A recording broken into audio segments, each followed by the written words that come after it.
Hello friends, welcome to మా హనీయూమ్. ఈరోజు వీడియోలో క్రిస్పీగా ఉల్లిపాయ పకోడీ ఎలా తయారు చేసుకోవాలో చూపించబోతున్నాను. వాతావరణం చల్లగా ఉన్నప్పుడు లేదా వర్షం పడుతున్నప్పుడు మనకి వేడివేడిగా క్రిస్పీగా తినాలనిపిస్తుంది కదా.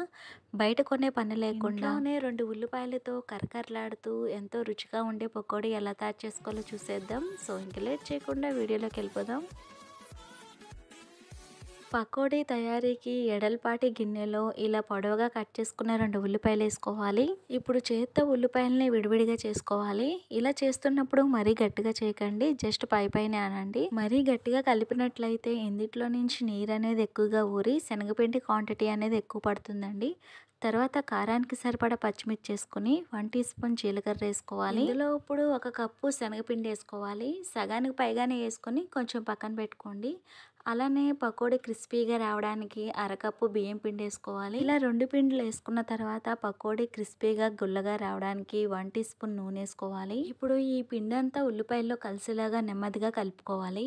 పొడి పిండి అనేది లేకుండా మొత్తం ఇలా బాగా కలిసిపోయిన తర్వాత ఉల్లిపాయలు ఎక్కువగా ఉన్నాయి అనిపిస్తే గనక మరి కొంచెం శనగపిండి వేసుకొని కలుపుకోవచ్చు.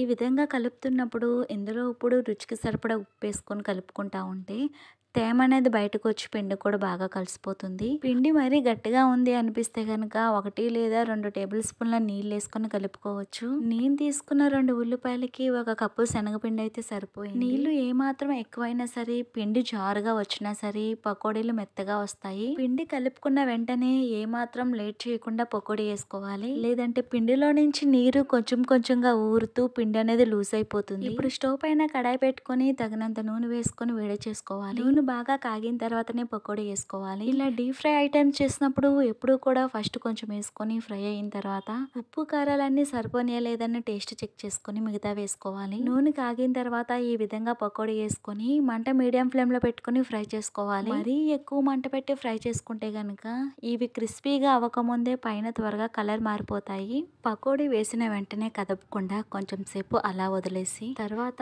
2 వైపులా కూడా ఫ్రై అయ్యేలాగా అటు ఇటు తిరిగేస్తూ ఫ్రై చేసుకోవాలి. ఇలా అన్ని వైపులా కూడా ఫ్రై అయిపోయిన తర్వాత మంచి రంగులోకి రాగానే గోల్డెన్ కలర్ లోకి కొంచెం కరివేపాకు కూడా వేసుకుని ఫ్రై చేసుకొని కరివేపాకు కూడా ఫ్రై అయిపోయిన తర్వాత వెంటనే నూనెలోంచి తీసుకుని ఏదైనా ప్లేట్ లోకి సర్వ్ చేసుకోవడమే. ఏవైనా కానీ వేడిగా ఉన్నప్పుడే తినడానికి బాగుంటాయి.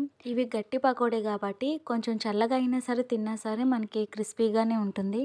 ఇంట్లో ఉండే ఉల్లిపాయలతో చాలా సింపుల్గా ఈజీగా చేసుకోగలిగే ఈ గట్టి పకోడీ మీకు నచ్చినట్లయితే లైక్ చేయడం మాత్రం మర్చిపోకండి. ఈ వీడియో మీకు నచ్చినట్లయితే మీ ఫ్రెండ్స్ అండ్ ఫ్యామిలీ మెంబర్కి షేర్ చేయండి. మరిన్ని ఈజీ రెసిపీస్ కోసం మా హనీయూమ్ ఛానల్ని సబ్స్క్రైబ్ చేయండి. Thank you for watching.